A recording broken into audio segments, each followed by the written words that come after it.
मधुमेह बरा होऊ शकतो का? त्याचं रिमिशन किंवा रिव्हर्जन पॉसिबल आहे का? नमस्कार मित्रांनो, मी doctor Satish Gutte, MD medicine, मधुमेह तज्ज्ञ. आज तुम्हाला एक इंटरेस्टिंग केस सांगणार आहे. एक माझ्याकडे 70 वर्षाचे गृहस्थ आले. ते माझे जुनेच हृदयविकाराचे पेशंट होते. त्यांना हार्टच्या गोळ्या चालू होत्या. दरवर्षी दर 6 महिन्याला शुगर टेस्ट करायचे. 6 महिन्यापूर्वीच त्यांची शुगरची टेस्ट नॉर्मल होती. HbA1c सुद्धा जवळपास 5.5 एवढं होतं. पण काही दिवसापूर्वी ते आले माझ्याकडे. ते म्हणाले मला यात्रेला जायचं आहे, पंढरपूरला जायचं आहे, तर त्याआधी मी काही टेस्ट करायच्या आहेत म्हणून मी ह्या टेस्ट केल्या. तर त्यांचा टेस्ट रिपोर्ट मी बघितला तर त्यांची शुगर होती 415 आणि त्यांचं तर म्हटलं ठीक आहे, आता हे काही आजकाल खाल्ल्यामुळं वाढली असू शकते म्हणून मी त्यांना HbA1c करण्याचा सल्ला दिला. तर HbA1c आलं 11. 6 महिन्यापूर्वी त्यांची शुगर नॉर्मल होती आणि आता अचानकच HbA1c 11. मी म्हटलं यार असं का झालं आहे? तर हे आपण काय म्हणजे मग मी त्यांना बसवलं, नीट समजून सांगितलं. हे लक्षात ठेवा, तुमचं हे जे वाढलं आहे HbA1c आणि शुगर, ह्याला मेन कारणीभूत आहे कदाचित तुम्हाला अचानक आलेला वाढलेला स्ट्रेस आणि तुमचं वाढलेलं वजन. तर आपण तुम्हाला इन्सुलिन चालू करणार आहोत. तर मी त्यांना इन्सुलिन चालू करणार आहेत म्हणल्याबरोबर ते म्हणाले साहेब बिलकुल नाही. मी माझ्या बरेच मित्रांना शुगर डायबिटीजचा आजार आहे, त्यांना सगळ्यांना गोळ्या चालू आहेत, मला इन्सुलिन चालू करू नका, गोळी किती भारीची चालू करा.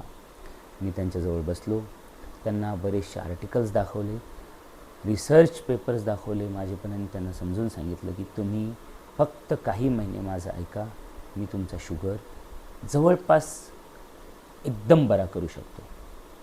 ठीक आहे म्हणले डॉक्टर साहेब, माझं तुमच्यावर विश्वास आहे. तर मग मी त्यांना बेझल बोलस थेरपीवर घेतलं. त्यांना रोज इव्हनिंगला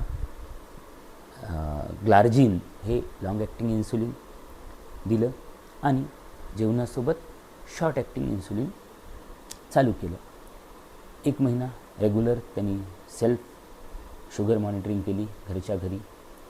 आज 2 महिन्यानंतर जेव्हा मी त्यांचे पूर्ण रिपोर्ट बघितले तर तुम्हाला आश्चर्य वाटेल की त्यांचे HbA1c आहे 5.2, त्यांची शुगर आहे फास्टिंग 90, जेवण करून 122 फक्त. आणि मागच्या 15 दिवसापासून त्यांचं इन्सुलिनसुद्धा बंद आहे, कुठलीच गोळी नाही आहे. तर मग हे असं शक्य का झालं? तर एक लक्षात ठेवा मित्रांनो, इथे जर मी ह्याच पेशंटला गोळ्या सुरू केल्या असत्या, टॅबलेट सुरू केल्या असत्या तर हे शक्य झालं नसतं. कारण ह्यांचा शुगर जो अचानक वाढला होता त्यामुळे त्यांचं पॅनक्रियाज स्टन झालं होतं. म्हणजे काही वेळासाठी ते कामच करत नव्हतं आणि इन्सुलिन तयार करण्याची त्याची कॅपॅसिटी कमी झाली होती. पण तिथं मी त्यांना इन्सुलिन देऊन त्या पॅनक्रियाजला रेस्ट मिळाला आणि त्यांनी परत पूर्वत त्याचं काम सुरू केलं आणि आज जवळपास त्यांचा शुगर रेमिशनमध्ये किंवा नसल्यासारखा आहे.